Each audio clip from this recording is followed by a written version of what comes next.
Hello students, now today we will continue our revision of the chapter Direct and Inverse Proportion, chapter number 13. Last video में हमने direct proportion से related कुछ questions revise किए थे, ठीक है. Now we will further continue these questions. Question number first, this is our chapter direct and inverse proportion. Question number 1. There are 100 students in a hostel. There are 100 students in a hostel. Food provisions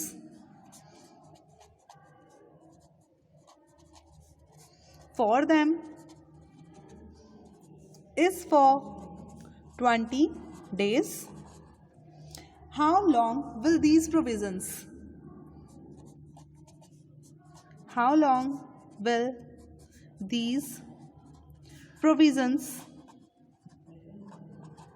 last if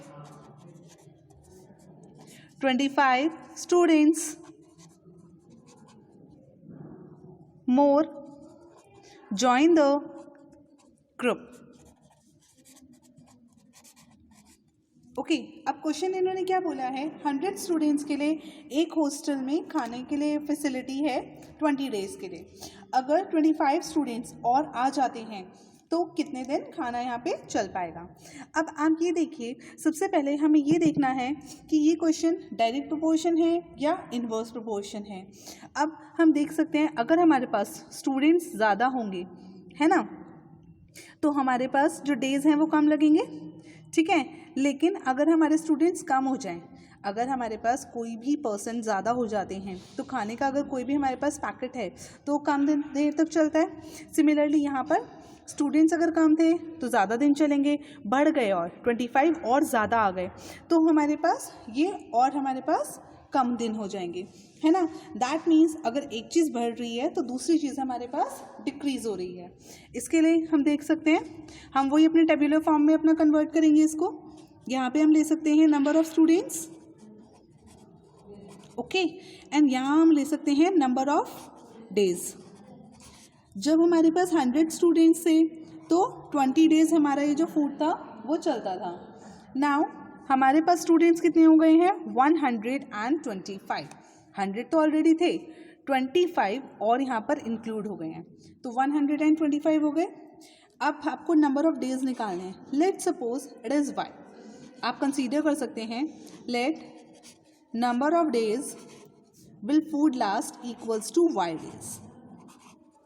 okay, now according to question we know that x1 into y1 equals to x2 into y2, or we can write it as x1 into y1 equals to x2 into y2, and here x1 is 100, y1 is 20, similarly x2 is 125 and y2 हमने consider किया है यहाँ पे y, and it will be 100 into 20 upon 125 equals to y, or we can say it is 16.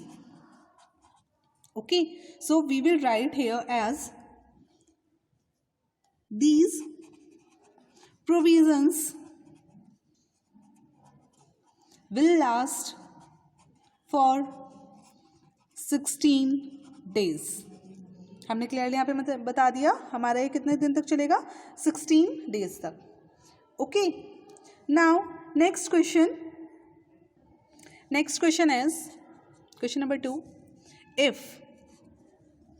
15 workers can build a wall, 15 workers can build a wall in 48 hours. 15 persons हैं जो 48 hours में एक wall को build करेंगे. How many workers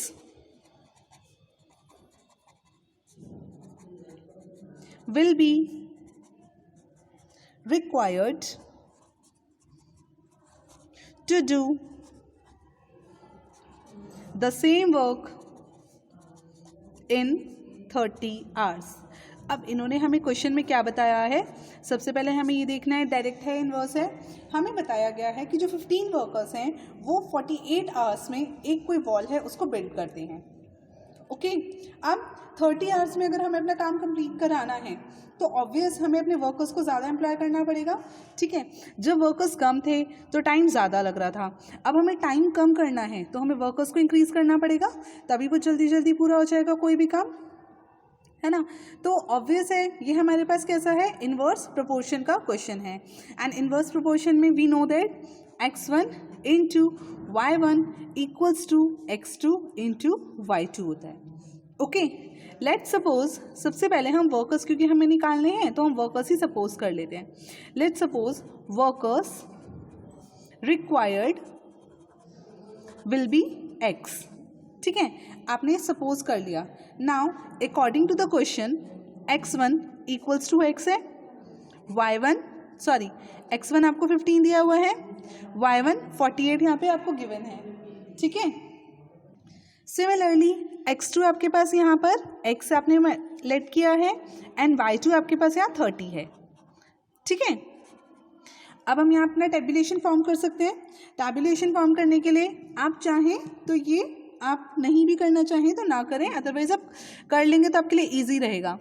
आपने क्या लिया tabulation के लिए, नंबर ऑफ वर्कर्स लिए एंड नंबर ऑफ आवर्स। ठीक है, ये आपका y की फॉर्म में है, ये x की फॉर्म में है, यहाँ मेंशन कर सकते हैं। 15 थे तो हमारे पास नंबर ऑफ आवर्स 48 थे, अब आपको 30 आवर्स चाहिए तो x आपके पास नंबर ऑफ वर्कर्स हो जाएंगे। सो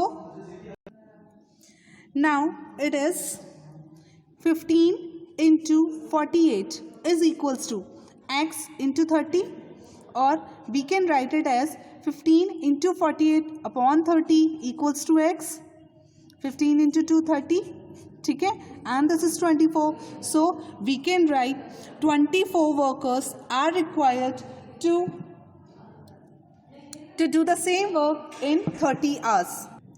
ठीक है, यहाँ पर हमारे पास हो गया, we can write it as 24 workers are required to do the work in 30 hours. Okay, now next question is question number 3, which is a contractor estimates that 3 persons could rewire Ashok's house in 4 days if he uses 4 persons instead of 3,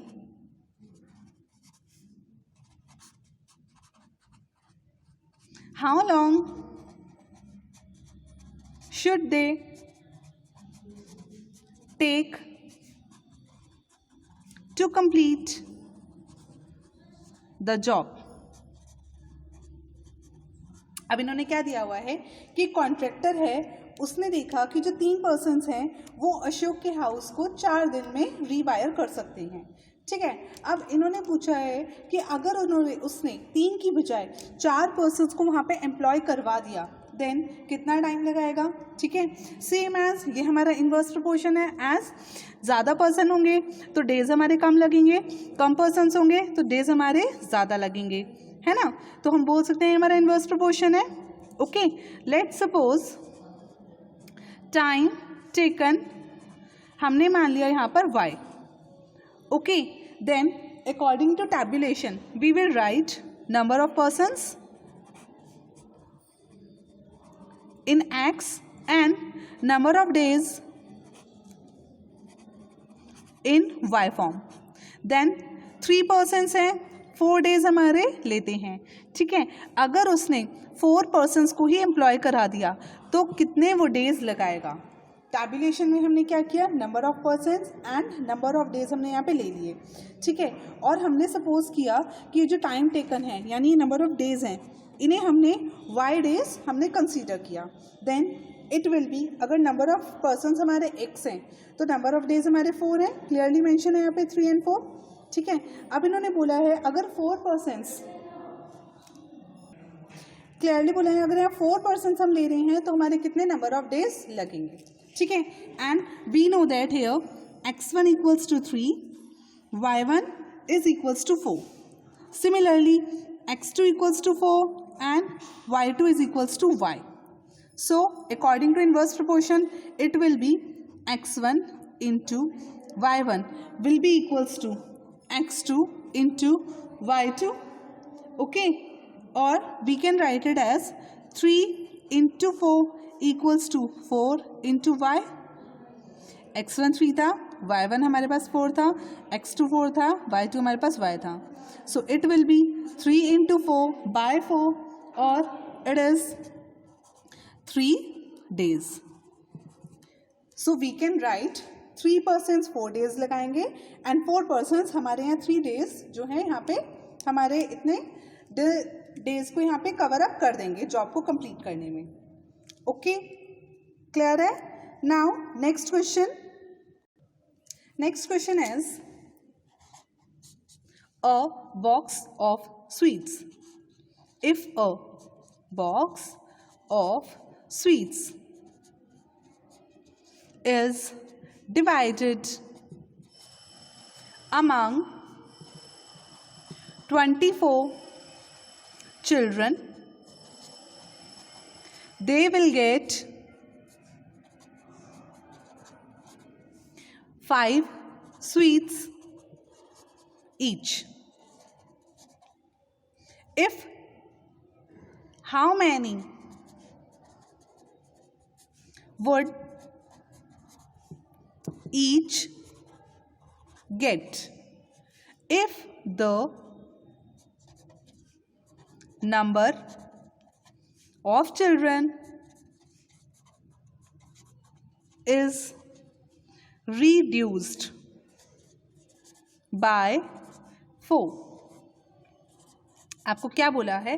box of sweets है वो divide की गई है 24 बच्चों में और सबको कितने मिल रही है? 5 स्वीट्स हमारे यहाँ पे मिल रही हैं. ठीक है, अगर हर बच्चे को हम 4 से कम कर दें, अगर बच्चे हम 4 से कम कर दें तो कितनी स्वीट्स हर बच्चे को मिलेगी, ये आपको बताना है. ओके, क्वेश्चन क्लियर है? Now let us consider, late number of sweets they will gate, हमने मान ली y. ओके, तो अकॉर्डिंग टू टेबुलेशन हम यहाँ पे क्या लेते हैं? Number of children. हमारे पास नंबर ऑफ चिल्ड्रन आते हैं एंड नंबर ऑफ स्वीट्स आती हैं हमारे पास,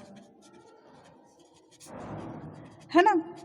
इसको हमने लिया x फॉर्म में एंड इसको हमने लिया y फॉर्म में. When number of children are 24 then sweets will be 5. If reduce कर दिए बाय 4 यानी 4 बच्चे थे वो हटा दिए 24 में से, तो कितने बचे हमारे पास? 20. Then how many sweets they will get? Let us suppose it is y.